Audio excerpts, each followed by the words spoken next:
What's up YouTube, it's Reed with RCG Car Reviews here, and behind me is what I consider to be one of the most controversial cars to have been released within the past 5 years. This is the 2015 Ford Mustang EcoBoost, and a lot of people said that the Mustang was gone.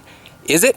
Let's take a look and find out. Before we get started with this video, I want to extend a very big thanks and special shout out to my buddy Falco16 for letting me review his beautiful EcoBoost Mustang.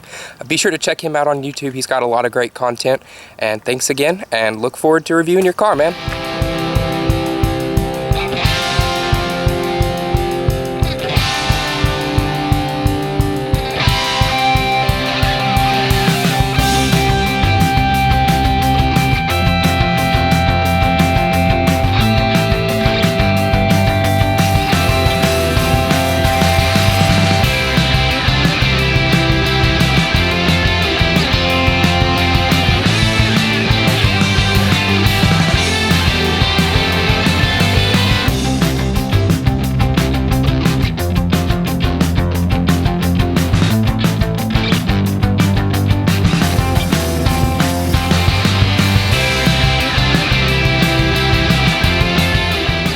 Guys, so taking a look at the exterior of the all-new Mustang, it is all new in every sense of the way, and we'll cover why that is along throughout the video. But taking a look at the front end of the car, you can see it has Ford's new corporate front end. A lot of people weren't too happy about that. They thought it looked like a two-door Fusion, and then the Fusion became the four-door Mustang, so there was a little bit of an uproar about that, but I think as time has passed, the design has kind of settled in, and it looks very nice and very aggressive. You've got your HID bi-xenon headlights there with your LED tri-bar accents, which look fantastic. Also LED fog lights down below with your LED turn signals right above those fog lights as well. Just a very aggressive looking front end. Taking a look at the side profile of the new S550 Mustang, it's very clean and crisp, yet very aggressive as well. This is a very aggressively designed car. You'll hear me use that term a lot. You've got a really nice character line that follows all the way down. I love the contrasted rocker panels down there at the bottom. That's a really unique touch that I think worked very well on this car. Coming around to the wheels on this particular Mustang, this one has the 19-inch black polished aluminum alloy wheels wrapped in 245/40 R19 Nitto Motivo tires. This car originally came with the Pirelli P0s, but being a Mustang, you know, they eat up tires pretty quickly. So the owner of this car chose to opt for an all-season instead of a performance tire, which I think is a pretty good idea if you're daily driving it and not doing any aggressive track driving or anything like that. These wheels are standard on the EcoBoost Performance package, and with the white and black theme that the Falco16 has done with this car, I think it looks stunning. This car could not look any better. Going around to the rear end, you've got your traditional tri-bar Mustang taillights with the sequential turn signals built in. Moving on to the center section, you can see it has the blackout panel from factory now, which I wish Ford would have done that a long time ago, but again, it does kind of set apart the older cars from the newer cars, which I can appreciate that. And of course, the EcoBoost can be identified by the standalone pony badge there in the rear deck lid. You've got your rear view camera right above the pony badge. Moving on down towards the bottom of the back bumper, you can see you have your rear diffuser style bumper with your black and white accents, again going along with the black and white theme of this car. I think it looks fantastic. And then your exhaust tips are not the factory exhaust tips. This is an MBRP race catback with a Y pipe installed, and I think it looks fantastic. The tips are much bigger, and one of my biggest gripes with the EcoBoost Mustang when it first came out was the factory exhaust. They did not sound the part. So this catback really did do a nice job waking the sound up of this car. It is a 4-cylinder. The sound is subjective, but I think it sounds pretty good, especially for a 4-cylinder. Taking a look under the hood of this Mustang, it is very, very well done. The owner has done some very nice modifications, doing some color match stuff here and there, as well as covering up some of the parts that you don't necessarily want to look at, such as the strut towers and such like that. But very nice to look at and very clean as well. I wish I knew how to keep the underhood of my car this clean, but it is perfectly clean. You'd have to see it in person to appreciate it. As far as power and everything goes, the owner of this car has of course done the air raid cold air intake, the MBRP race catback exhaust, and then he's also done a dry filter as well. And with all of those modifications, this car has been dynoed at 349 horsepower. As far as fuel economy, it does about 28 city, 33 highway as per the owner, which I think is very respectable for a car of this type, especially one that has as much power as this one does. So coming around to the interior of the EcoBoost Mustang, it is a very nice place to spend time. When Ford redesigned this car for 2015, one of their biggest goals was to have the interior quality upped, and they did a really good job on that. Opening up the door, you have really nice door panels. The upper portion is a little bit on the harder side, but I think if you opt for a GT Premium, those become soft touch. I wish that was soft touch on all of the premiums, considering this one is a premium and a performance pack, which is almost as fully loaded as an EcoBoost can come, but that's Ford's decision, not mine. You've got a really nice padded section there on your armrest, as well as on the side of the door panel with some really nice looking deviated stitching. I think that really set apart the door panels very nicely. And hopefully the door panels don't fall off like they do in the 05 to 09 cars, which mine is starting to do pretty badly. You've got dual automatic windows, as well as your power mirror controls there, and your power door lock as well on the door panel. Coming around to the dashboard and the instrument cluster and everything in the EcoBoost Mustang, very nice. Like I said, the dashboard is soft touch. You've got your dual cowl design, which the Mustang has always been known for. The gauges are beautifully finished. Some have said the font's a little bit boring. It doesn't really bother me. I mean, it's very easy to read. They're nice and LED backlit. You've got your multifunction control display right up there in the center, which can control all sorts of things on this car. It's just really interesting how big of a difference Ford made from the 2014 car to the 2015. Just a total revolution. Of course, you've got your turn signal and wiper stalks there on the side. Coming around to the center stack as well, you've got a functional oil pressure and boost gauge, which I think is a really neat touch. Of course, you've got your dual air vents surrounding it. I believe on the cars that do not have the performance package with those gauges there in the center, you get a third air vent in the middle, but I'd rather have the gauges. Those are nifty to watch. Very beautiful. I don't know what to call this trim. It's kind of like a knurled aluminum look. Just really upscale looking and really premium.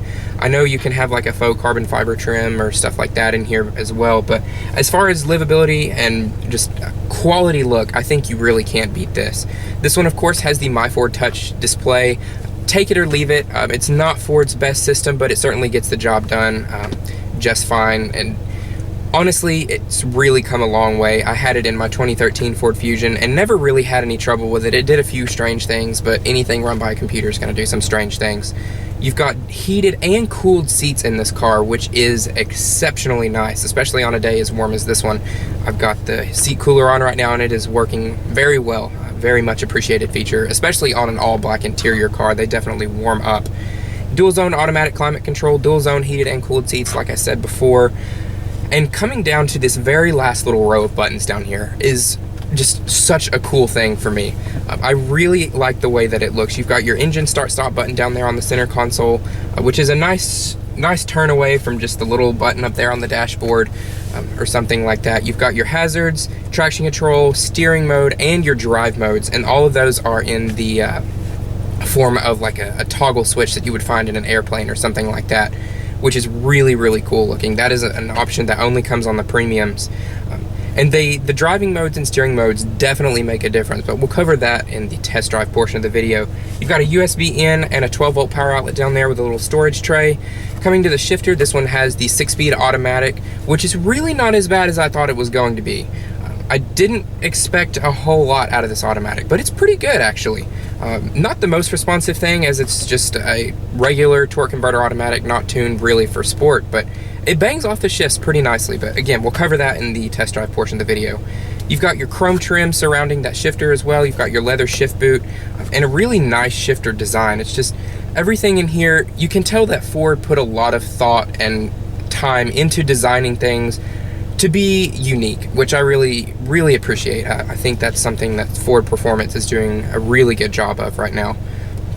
You've got park reverse, neutral drive, and sport mode. When you put it in reverse, of course, you have your rear backup camera that lights up, which is very much appreciated. The rear deck in this car is pretty high.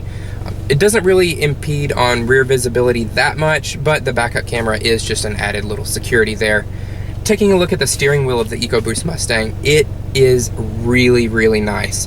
It's much smaller than the S197 cars were. This one is just A really great looking steering wheel. Of course, you've got your little side bolstering grip extensions, your paddle shifters there, and all of your multifunction controls that you could ever want there in the steering wheel as well. All finished off by that pony right there in the middle.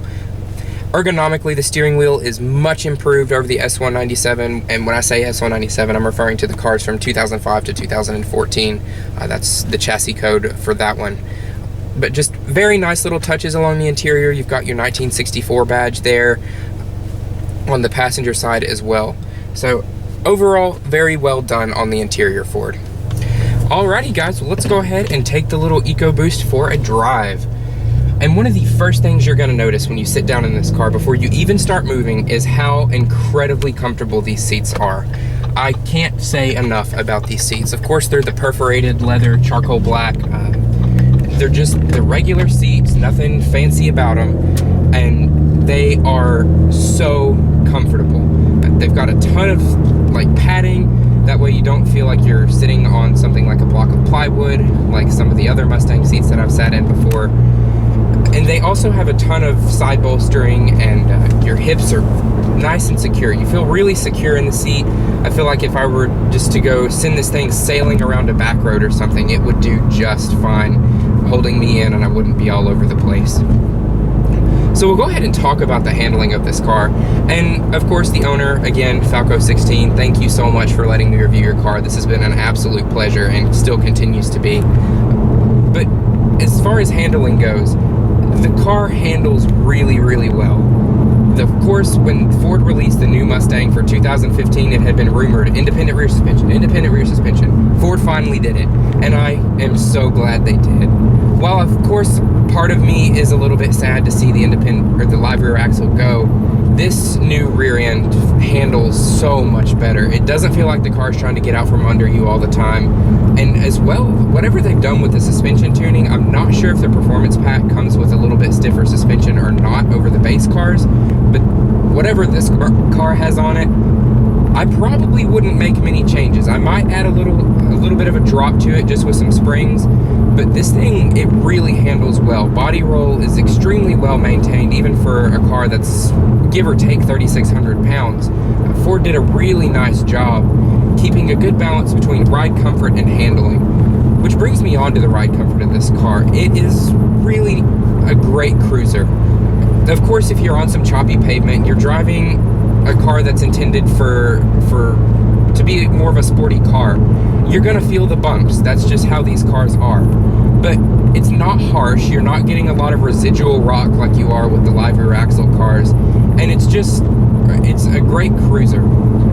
This car, I wouldn't hesitate to go tear up a racetrack or a country back road that's got a lot of curves, and then in the same day, just go drive cross country. It is that much of a dual purpose car. Whereas the old Mustangs weren't really good at doing either of those things, honestly.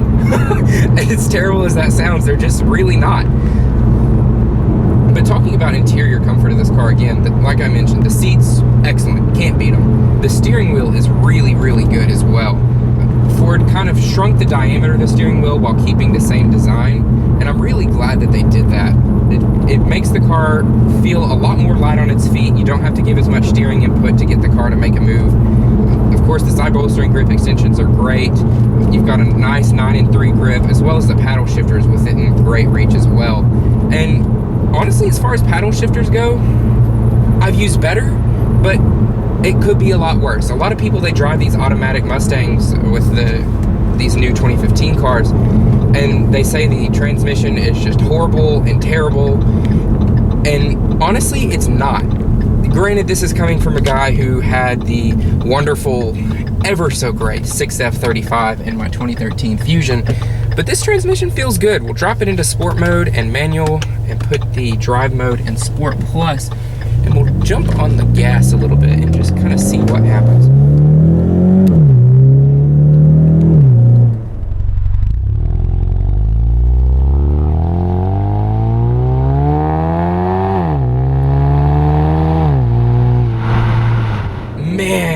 Man. Like I said, the owner of this car has asked me not to beat on it too hard, and I totally respect that. I'm totally fine with that. But even not going wide open throttle, this car accelerates very quickly. It's a very different power delivery from the Mustang that I'm used to, which is of course the ever so wonderful 3-valve. This car has so much low down grunt. You don't have to wind this motor out to get it to rip off the line. I was maybe half throttle back there, and when I went for the first to second upshift with the paddles, it even broke the tires loose. Like, that is very not typical of a conventional torque converter automatic. Very impressive car. Just as dynamically, it's excellent. The motor, you know, it's subjective. I don't mind that they're putting a Turbo 4 in the Mustang now. I think it opens up a new market for the Mustang lineup, and I think that was a very smart business move on Ford's part. If it were my money, I would probably go 5.0, but there's also a huge price gap there. So I guess that would just kind of come down to numbers when you're trying to buy the cars. But the EcoBoost is definitely not something to be looked over. It really is a quick car, even with the automatic. The transmission has impressed me just fine. I don't mind it. And as far as daily drivability goes, this is the way to go. I daily drive a manual every day, and I like it, but at the same time, it sucks in traffic. We'll go ahead and get on it one more time here. So much low down torque, right around 3,500 RPM. This thing just shoves you back into your seat. Put it back in normal one more time. It just pulls you back into your seat, and then it just pulls all the way up to the red line. It does fall off a little bit once you get close to red line, based on what I've heard, and I can kind of feel that. I haven't really gotten close to red line in this car just because it's not mine and I don't want it to break. But I can feel a little bit of that drop off, but that's very typical of a turbocharged motor. Of course, you can tune it and flash that right out of it, but as far as a stock turbo motor, especially the ones from Ford that I've noticed, they're not geared, or they're not built to be wrung out all the time. All you need to do is just barely put your foot down, and once that turbo spools up, it's gone. This thing, it's so different.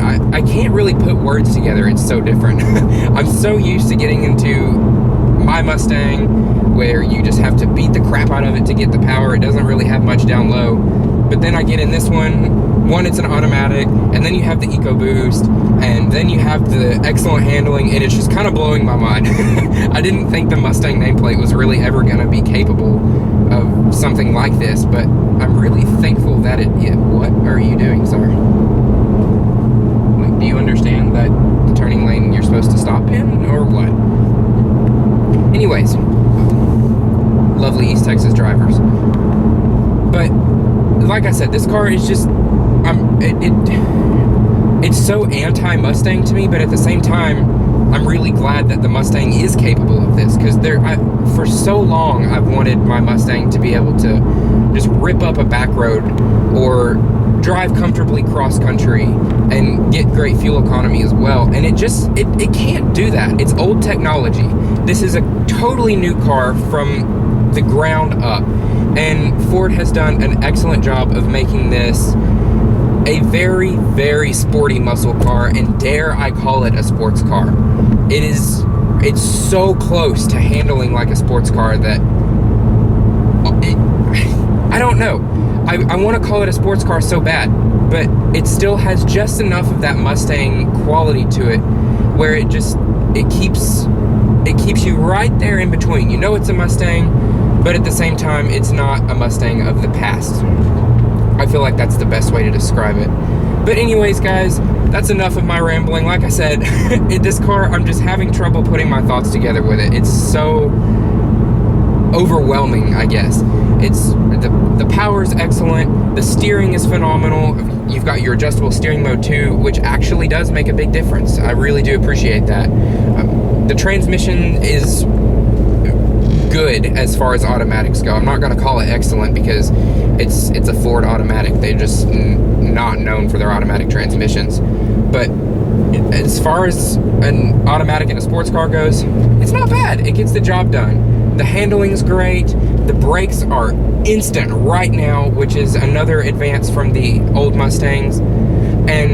because of all these changes that Ford has made, I'm going to call this the revolution of the muscle car. So anyways, guys, thank you so much for watching. That's enough of my rambling. Again, thank you so much, Falco16, for letting me review your little EcoBoost here. It has been an absolute blast. This is the first S550 Mustang that I've driven, and honestly, I'm glad this was the first one that I've driven, because I know there is the V8 if you would want it, but honestly, as far as a daily driver goes, this thing is excellent. You've made a great choice picking this one, man. Thank you again. Take care, and we will catch you next time.